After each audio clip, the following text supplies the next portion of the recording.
Hello, you are listening to the Natural Healing Show for UK Health Radio.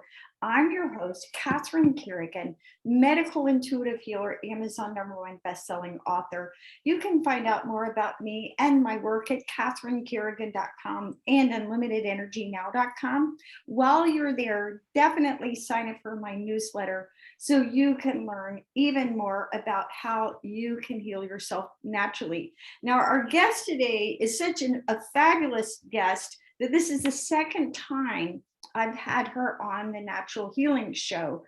And you're going to really want to listen to what she has to say because we are going to be talking about what we can do to prevent teen suicide.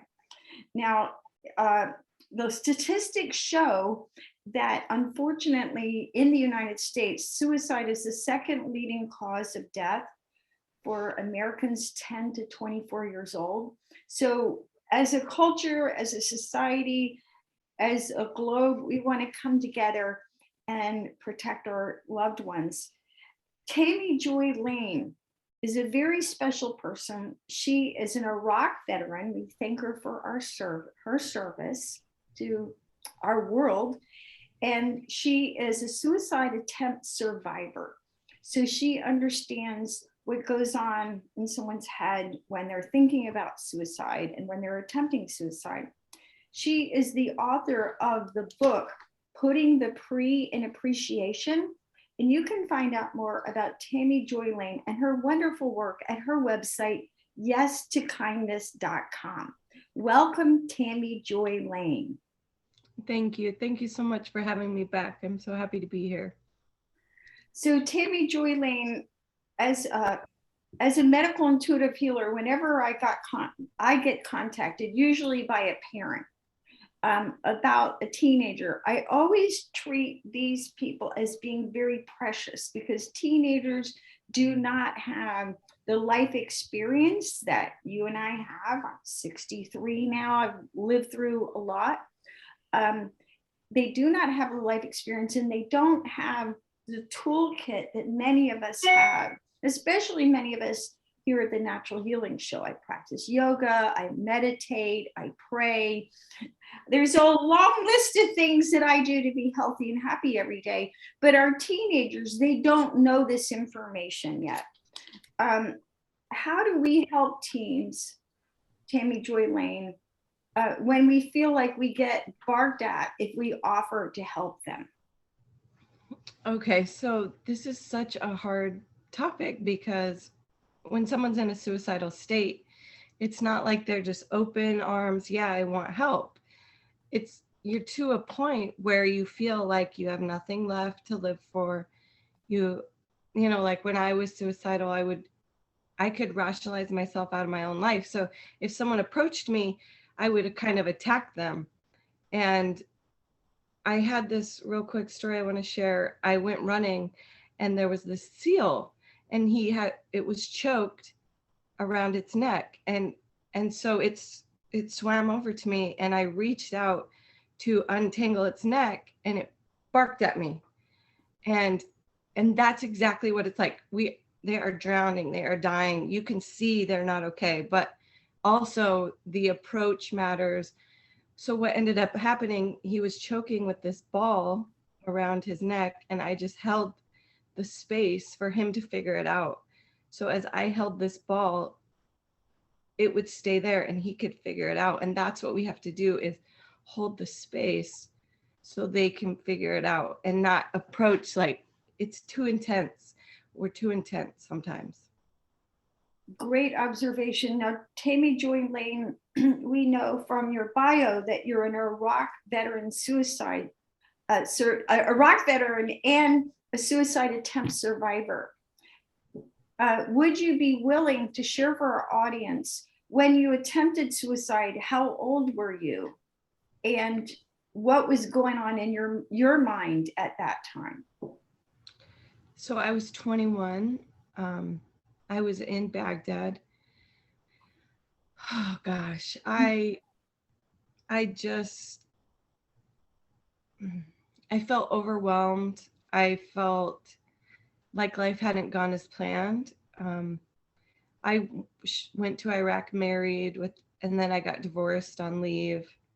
And so it was just like a lot of changes. Transitions, a big time we got to watch out for people.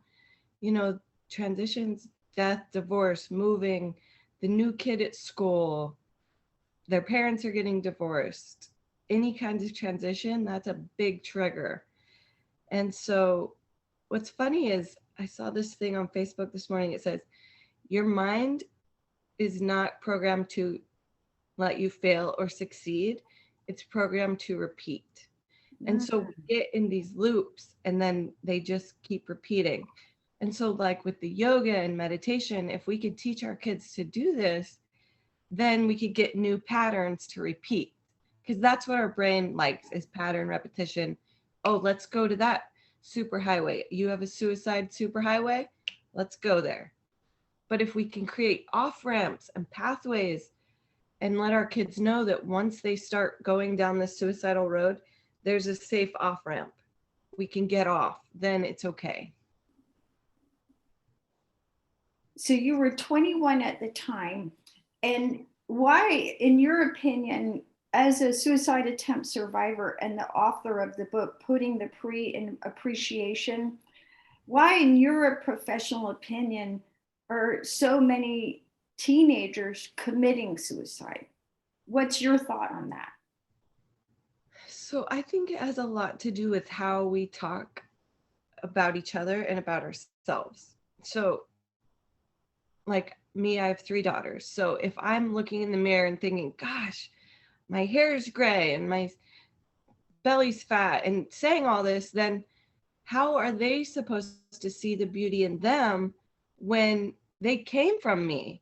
And so one day I had gotten this thing to get my stomach skinny, and someone on TV had it, and they're like, Mom, look, she has that thing you're wearing. And I'm like, oh my gosh, I didn't even know they were realizing this. But it's like, just let you be okay. Because if you aren't okay, how can they be okay? They're just little yous. That's a really great observation. And I have to share this story because just last night I received an email from a mother.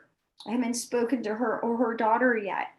And the mother said, my daughter is having fainting spells. And the lady was reaching out to me. The mother was reaching out to me for a mother medical intuitive reading to want to understand what was happening. My daughter's having fainting spells. The doctors say it's just depression.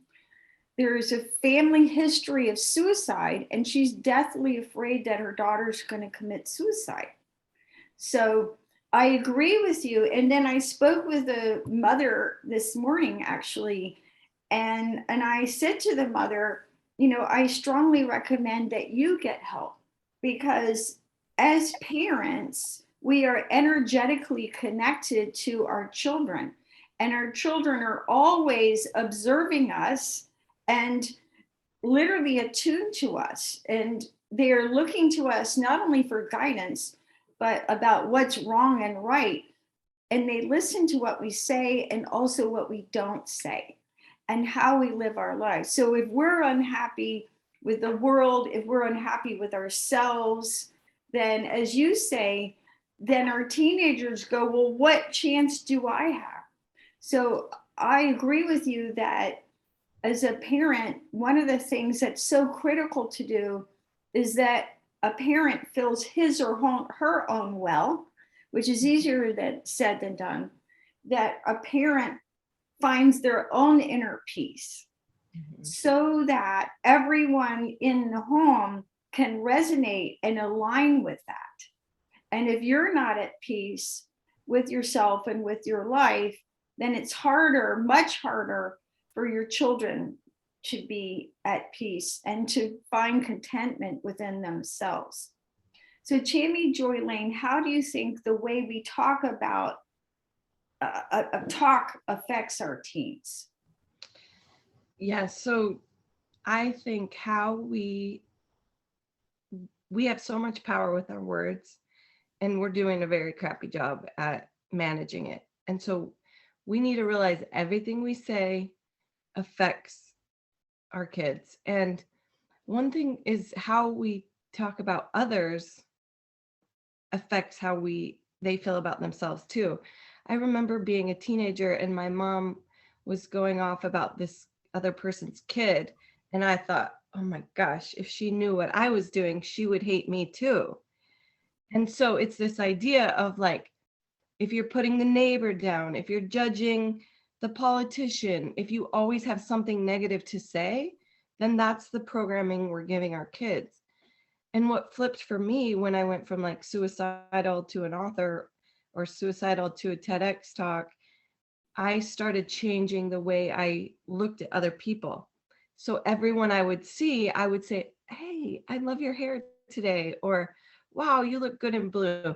And it wasn't these life-changing compliments of like, your soul is resonating with my soul. It was like, wow, your hair looks good. People spend a lot of money on their hair. Notice it. Just start looking for the good in others. And as you see the good in others, then you can start to see it in yourself. Great observation. And, you know, Albert Einstein, I always go back to what Albert Einstein said. He said the most important question is whether or not you consider the universe to be a friendly place. So again, going back to us as parents, is if we look out and see, you know, enemies everywhere and the bad guys, and the world is, you know, falling apart and the world is full of evil people, and that's what we project, then we're projecting a vision of hopelessness and helplessness onto our children. And I think it's hard enough for kids growing up. So as you say, we need to be very careful about the vision of the world that we're projecting for our children, because we're literally programming them with our thoughts. And it's only as they become older and wiser that they can sit down and go, well, what my mom said, well, that was true or not true, or what my dad said, that was true or not true. So so that leads me to the next question. How does the way we talk about ourselves affect our teens? So it's just that idea that they are a little us. And so it's like when people split and you talk mean about their dad, you're talking about them because they're half them. And so it's realizing that our words about ourselves are never just about us. They're about at least the babies you've brought into this world. But not only that, it affects, if you're in a room with people and you look in the mirror and you're thinking, I'm so fat, and then someone next to you is a little bigger than you, they're like, just look in your mirror and love what you have, because your body you have right now is all you have. And if you can love you, then they can love them. And if you can love your wacky, spectacular person that you are, then people around you can find their wacky, spectacular and love that too. Yes. And as a medical intuitive healer, and I'm stating the obvious, is that in the teenage years, our hormones are changing rapidly. And one of the things that we know is that hormones are some of the biggest drivers of behavior. And if you don't believe that, just think about what it feels like to be hungry. So when I'm really hungry, that's about all I can think about. I've even stopped interviews and said, let me get something to eat. So our hormones are changing, and that is a new experience for teenagers, which makes their feelings be extremely intense. And this intensity, which feels like something they can't control, drives so much of their emotional behavior. And I think that that's part of why when they're in a feeling and it feels so intense, they feel like they can't get out of it. And this leads to those feelings of hopelessness and helplessness, and even turning to impulsive choices like suicide. So any comments about that, Tammy Joy Lane? Well, I think it's important to remember being a teenager. You know, our parents didn't know anything. They were irrational. It's like we forget what it's like. I remember when I had kids, I said, I'm never going to forget how horrible this is. I'm going to remember how hard it is and help every new mother. And now my kids are 8 and 9, and I'm not, no one with new babies is on my radar. And so it's like we forget that stage. And so I think if we just pause and don't engage in the rage of the hormones and just remember that we went through this and we made it, and they're going through this and they're going to make it. This is all just normal, and normalizing normal.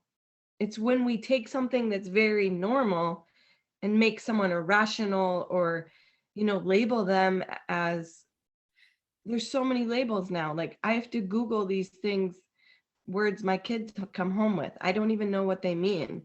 And they're getting put down and calling each other these names. And it's like, that's when there's a problem, is when we start to, you know, label and misjudge normal. Right. And I think that one of the most important messages that we can give our teenagers is you're normal. Even one of my clients in England, she asked me to do a medical intuitive reading for her daughter. And the mother said the daughter was so relieved because I said, you're normal. And the challenges that you're going through are normal for a person your age. It doesn't mean that you're broken or you're beyond repair or that you'll never be happy. So on that note, let's take a break and listen to a message from one of our sponsors.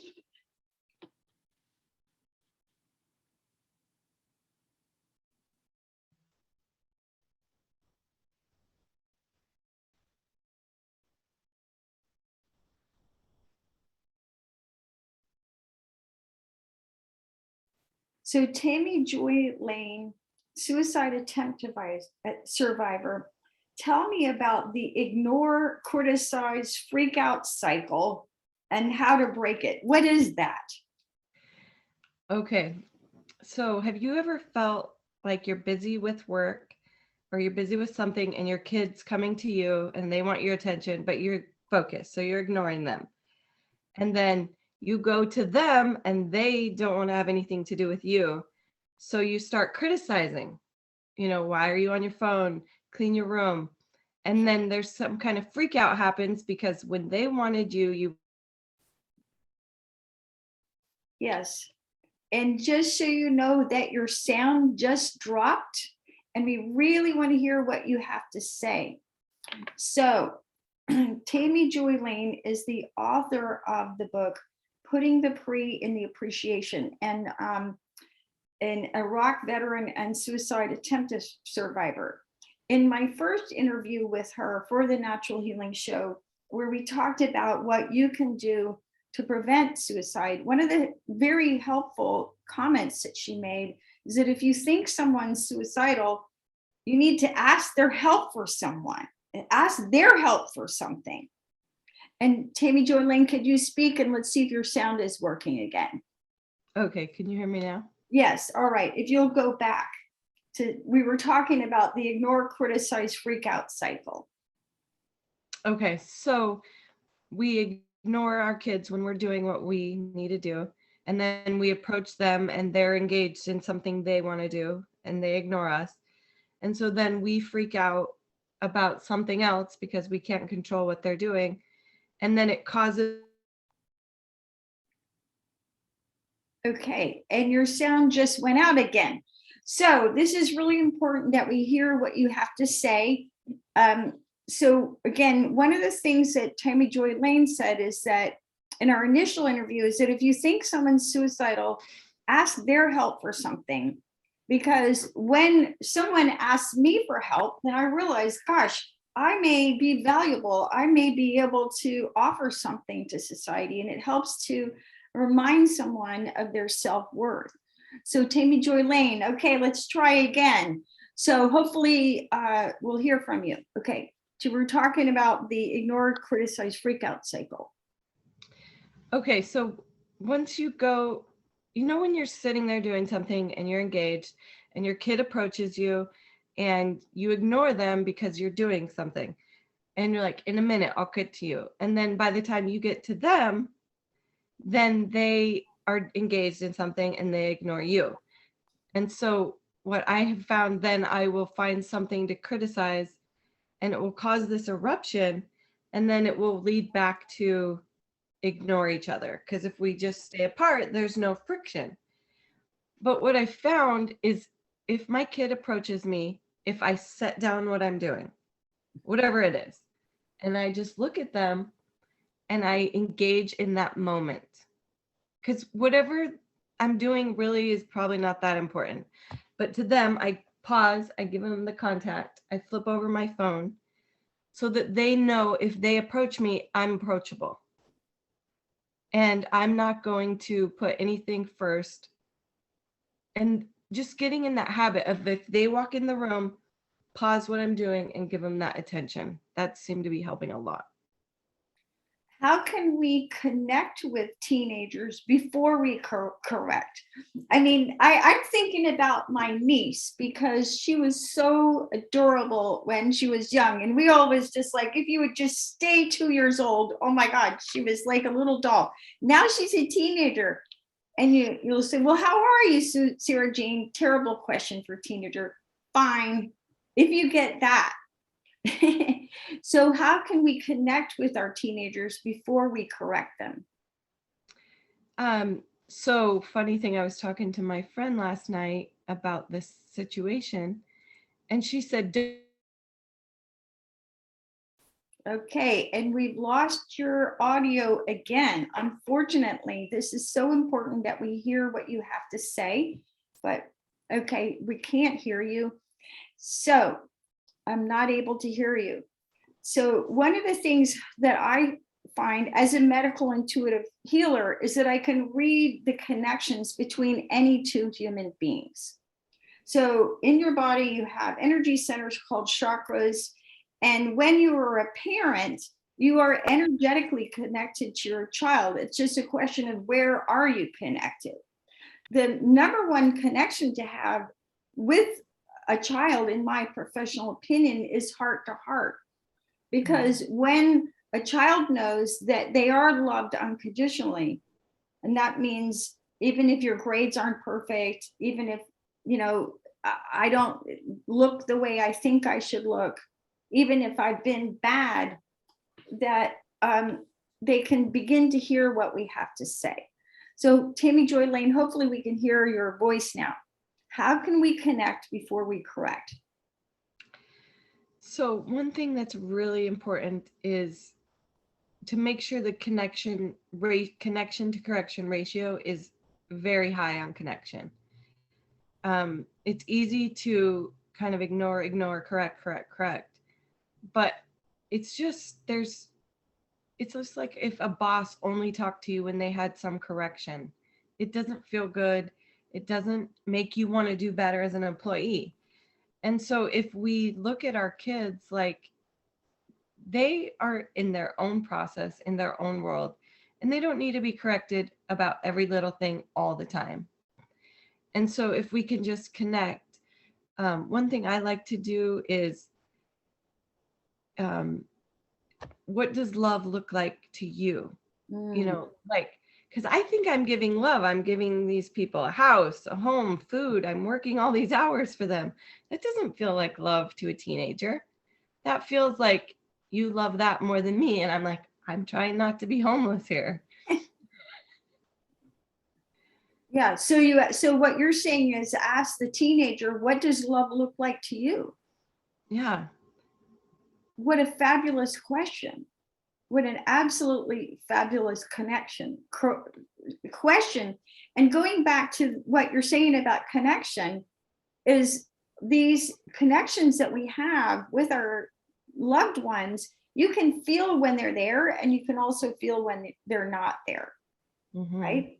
And Yeah. it's much easier to be heard by anyone if you're connected heart to heart. Exactly. All right. Now, what about safety plans? So you're talking about safety plans to prevent suicide, correct? Yes. So do they work? And first of all, what is a safety plan and do they work? Okay. Safety plans. Remember when we were little and on the fridge, you would have like the neighbor's number, your mom's number, and then 911. And it's a joke, like, quick, what's the number to 911? But when you're in crisis mode, there's no rational thought. You can't remember who loves you. You can't remember that you have any skills or any worth. And so a safety plan is more than just who am I going to call instead of jumping off a bridge. It's what skills do I have? What skills do I personally have that I could help myself? And then it's like, who could I talk to? And it's important to, make sure you have 24/7 people, because some people are just 9 to 5 people. And if you call a 9 to 5 person at 2 a.m., then it's not going to work for anyone. And so the safety plan is clarity, and it's putting a frame around, I know I'm going to be in crisis someday because that I'm in this world. 10 years ago, some people might get out of life without a mental health crisis. These days, I think everyone needs one. Yeah. It's too much right now. There's too much. All right. So going back, we're talking about what is a safety plan. So again, what are the basic outlines of a safety plan? Okay. So a safety plan is going to have people that you can call. It's going to have a hospital that you could go to. It's going to have a list. It's going to have a list of skills that you have. And then it's going to have a list of accomplishments. Because whenever I start spinning out in suicidal ideation, I can't remember anything. I can't remember I wrote a book. I can't remember of the positive impact I have made. And so it's kind of right there in your face, like, you're okay. You're going to make it through this. And there's people who are going to help you. So as a parent of a teenager, if I was a parent of a teenager and I was concerned about my child, whether they were being suicidal, would I sit down with my child and put together this safety plan? Would that be a good way of doing it? Tammy Joy Lane? Yeah, definitely together. But not like the approach matters, so it's not when anyone's in crisis that you're going to be putting together. It's after the crisis, when things have calmed down and there's a little bit of light. So if someone's like, I'm suicidal, you're like, we're going to put together a safety plan. No. So timing matters and approach. All right, so putting it together. And I love that you talked about having people who you have agreed up with ahead of time that you could call at 2 a.m. Exactly. And I know this is so critical. I'll just put it vaguely, one of my dear friends has a teenager who called someone at 5 a.m. and and the person picked up the phone and talked him through. And it is so important. So how do we find these people who are willing to talk to our teenagers at 2 a.m.? So one thing is just ask. Like, I will. So you make a list of people you trust, and then you just call them and say, if I'm in crisis, feeling suicidal, can I call you and talk to you? And then they say yes or no. And then you say, can I call you 9 to 5 or can I call you 24/7? Because that clarity is so important. When you're in the suicidal crisis, you basically have one chance to call someone. And if you call and it's like fishing, you're like, I have one line left. And if you call that person and they don't answer, and it's a lot of pressure, but it doesn't have to be if it's planned ahead. Now, as we know, there are suicide hotlines, and both in the UK, in the US, all over the world.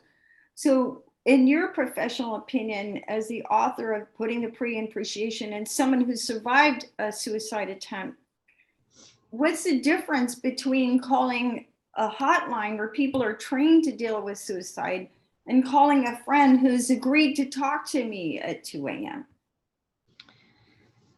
Both are very important. So when someone calls you and they're suicidal, it's good to know what works and what doesn't work. I had a friend call me, and I went to her house, and I just wrote down all that she was stressed about. This is a good one. Dumping is, you don't let them dump on you, but you write it down so it gets it out of their head onto paper and it loses power. This is a life skill I wish everyone had. If you could call a friend and say, can you just help me get this stuff out of my head? And then you write it down, and then you can look at it and see, okay, this I can deal with. This is not my problem. I can't do anything about it. And so you can kind of see what's taking your energy that you can deal with, and what's taking your energy you have no control over. Right. So let's say that I have agreed to take someone's phone call at 2 a.m. and talk to someone while they're suicidal. Should I also have the name of a hospital and backup people to call if the person that I'm speaking with takes an action that might be deadly? What are some of the backup things that person who's agreed to be the backup person needs to have on hand? Yes, so definitely the suicide hotline. You could say, let's three-way call them. Also, 911. I mean, people have called 911 on me and saved my life. So there's definitely, you have to know, and sometimes it's a feeling like, are we going to work through this, or do we need to go get bigger help? So it's definitely, you have the first line of defense, and then Yes. So on this note, let's take a break from one of our sponsors, and we'll be right back. Hang in there, and we'll hear more wonderful wisdom from Tammy Joy Lane.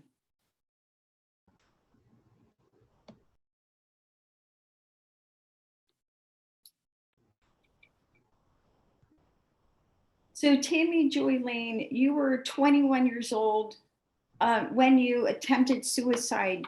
Were you suicidal? Were you suicidal as a teenager? when I was 17, I cut my wrist. That was the first time I remember. So I must have been in 11th grade. So I remember feeling like I don't want to be here anymore. Definitely. Teenage, that's a hard year. That's a hard 6 years? Yeah, and I agree. For me, those times, I agree. 17 was especially hard, and you're not in control. So you were 17 when you first cut yourself. What helped you at that time not commit suicide? Was it a thought? Were you rescued? What happened? So I remember my friend saw it, and then she talked to my parents about it. So I think just knowing that people cared enough to say something. And that's what I think we get nervous, like, oh, I see this. Do I want to say something? And you don't say something. Like, if you look back, there's signs. There's signs. There's people saying, I'm not okay. And it's not usually, I'm not okay. They're not saying that with their words, but they're saying it with their actions. They're not coming out of their room. They're not, I don't know. There's just lots of things we got to look for that aren't words. So when you were 17 and you cut yourself, what was your thought process at the time? What was going on in your head that caused you to feel suicidal as a teenager? So I had gone to prom, and I I felt like I was that girl that was like invited but not included. Like there's the center circle, and then I was like halfway in the frame. And so it was just that feeling of like not belonging, or like not being good enough to be like in the circle, but like close enough where it's like that awkward. It's just awkward. I wish we could teach people like the circle's big enough. You can be included too. We can squeeze in and you can get in the picture. You know, it's not just like us and them. There's enough room. There's enough. You can be invited. And then also sometimes you're not invited and it doesn't make you worthless. If people have a party, and that's what's hard with social media. When we were in high school, they had a. Yes, and we've lost your sound again. So, yeah, I fortunately grew up when there was no social media. So there's no photographic evidence of all the stupid things that I did. Thank goodness. And I personally believe, as a medical intuitive healer, that everybody, no matter what our age, we all need a healing to overcome the core beliefs of I'm bad. Many teenagers have gotten the message that they're a bad person. And I think it's really important and critical that we parse out for them. You can make mistakes, but that doesn't mean you're a bad person. Because when someone develops the core belief that they're bad, that will very much lead to self-destructive thoughts and self-destructive behaviors. So people need a healing on, I'm good. I know I'm good. I'm good enough, right?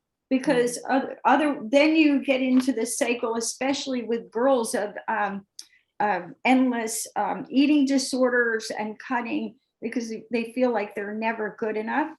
So helping to overcome these faulty belief systems that lead to suicidal feelings. And hopefully your sound is back. So hopefully you can share with us now. What was the question? All right. So what specific thoughts do you think cause teenagers to feel suicidal? Okay. Never being good enough. Just what you were saying. I remember as a teen feeling bad. And as I think church has a lot to do with it, and good, bad, right, wrong. Like, we are human, and like, let people be human. Humans are late. Humans do things that are messy. We spill, we break things, and it's like, it doesn't make you a bad person. I was on the airplane with my friend and I dropped a cup of ice and I like panicked and I'm like trying to pick, and she goes, it's ice. It's okay. And if we can just hold our teenager's hand and say, it's just ice. It's okay. You're okay. So looking back, having recovered from a suicide attempt at age 21, what messages do you wish you had received as a teenager that could have changed your mind about who you thought you were at the time? Oh, what do I wish? I wish I got told a lot that I'm. Okay, and we're not hearing your sound again. So I'll speak for myself. I think that teenagers, and again, this is from, Known. yes, and we lost your sound. So what messages do you think that teenagers need to hear that will help them become more mentally bulletproof against suicide? I wish I would have known how I talk to myself matters, and that sometimes I need to ask for help on how to get better thoughts in my head. I wish I would have known how to ask for help in health. Okay, and we can't hear you again. So how to ask for help. So that goes back to having a safety plan. So, so again, going back to having a safety plan helps, and being aware as parents of how we speak to our teenagers and how we speak about ourselves. Um, so can you speak? Hopefully your sound will now work. Okay. So I wish I would have known that I'm okay and life is going to be hard. And if I fail, that's okay. I didn't know failure was okay. I tried to avoid failure, but now I'm like, the faster you fail, the faster you learn. And then I wish I would have known how important it is to look for the good in others, to help me see the good in myself, and just to encourage and lift. And if I don't feel uplifted or encouraged, that I can do that for others. And so I wish I would have known to give more of what I wanted. You know, one of the interviews that I remember reading about the first female billionaire, Sarah Blakely, who worked with me years ago, I remember reading about her, and she said that every night at the dinner table, her father asked her, "What have you failed at today?"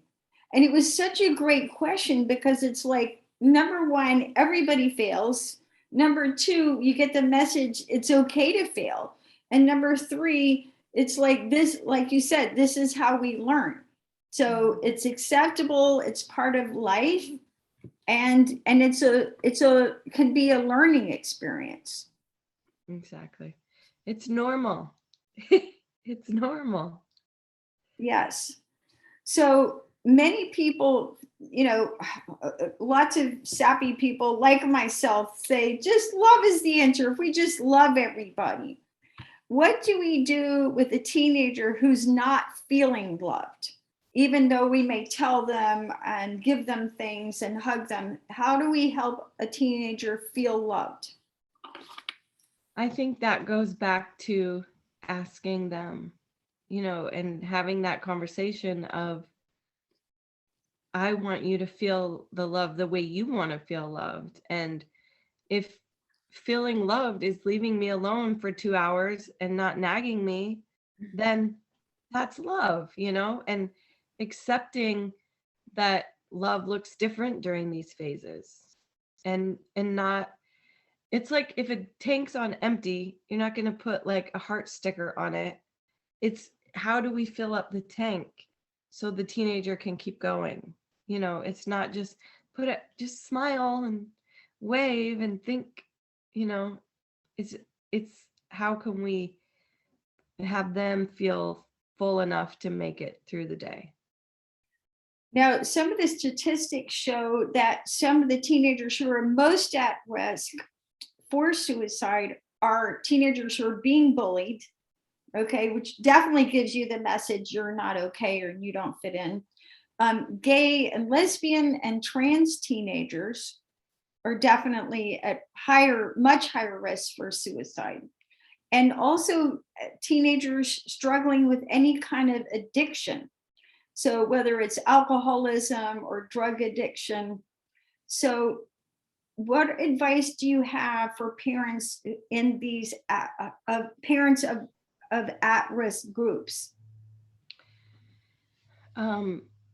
I guess my advice isn't really to the parents, it's to everyone else. It's we have to ease up. No matter what your political opinion is, these are human lives. And it's like the statistics between a normal teenager and a trans. No. Can't hear me? I can hear you. Yes, I Oh, can hear. okay. Yes. So it's like, say it's like whatever the percent for normal or for non-trans teen. Heterosexual teenagers. Okay, thank you. Okay. Heterosexual teenagers versus trans, it's like a huge gap, 30-40%. So I don't care what you believe, you act right. And if you see a teenager going into a bathroom that you don't approve of, you don't say anything. Like, let people be human. And they're already going through so many hard things. They don't need commentary or negative comments. Like, what if it was your comment that they went and died from? Like, okay, fine, believe your beliefs, what works for you, but you got to ease up. You have got to just manage your mouth with that, I guess I would say. Good advice. Yeah. And as a medical intuitive healer, I always feel the most selfish thing I can ever do is to be kind and generous with everyone. And the reason I feel that and I know that is that whatever energy I put out is what's going to come back to me. So when I judge someone for being different than me, and especially if I project that judgment in my actions or my words, it's going to come back to me. So it's not okay. It's not okay for me. And as you said, we need to be more mindful as a society about how our comments and judgments affect more vulnerable people. So Tammy Joy Lane, any final thoughts for our audience about what we can do to prevent suicide among teenagers? So I would say get happy. Like what we talked about at the beginning is a happy mom. They have a role model of what happy looks like. And worrying is, like they say, is just saying a prayer for what you don't want. And if your kids see you in constant worry, it's like not something to look forward to. So find a hobby. Find a hobby together, do something they want to do, and just make your home safe, and then the neighborhood safe, and then the world. So let's start with ourselves, because the only person we can change is myself. And then I can ripple out to my kids and our house. Because if our house isn't safe, that's not good. At least let them have a safe place to go home to. Great information. And I have a final thought based on what you said, which is so important, which is worrying. And if I have somebody in my office, I can demonstrate this, but I'm going to describe this. Because if I worry about Tammy Joy Lane, if I worry about her, I literally project my energy onto her and she goes weak and I do also. When I see Tammy Joy Lane and your teenager and everyone around me as whole, and that means complete, not broken, always having access to whatever resources they need, even if it's a phone number, such as the suicide hotline number or the phone number of a friend who will talk to me at 2 a.m. When I see others as whole, then they stay strong and I stay strong also. So worrying does not actually help anything. Seeing everyone around us as whole and complete, that is what actually is helpful. You've been listening to the Natural Healing Show for UK Health Radio. I'm your host, Catherine Carrigan, medical intuitive healer, Amazon #1 bestselling author. You can find out more about me and my work at catherinecarrigan.com and unlimitedenergynow.com. While you're there, definitely sign up for my newsletter so you can learn even more about how you can heal yourself naturally. Our guest today has been Tammy Joy Lane, author of the book, Putting the Pre in Appreciation. Her wonderful work can be found at yestokindness.com. And remember, you can make a difference in teenage suicide when you become more aware about what's happening and change your attitude towards yourself and how you communicate. Thank you so much for listening, and we'll see you next time.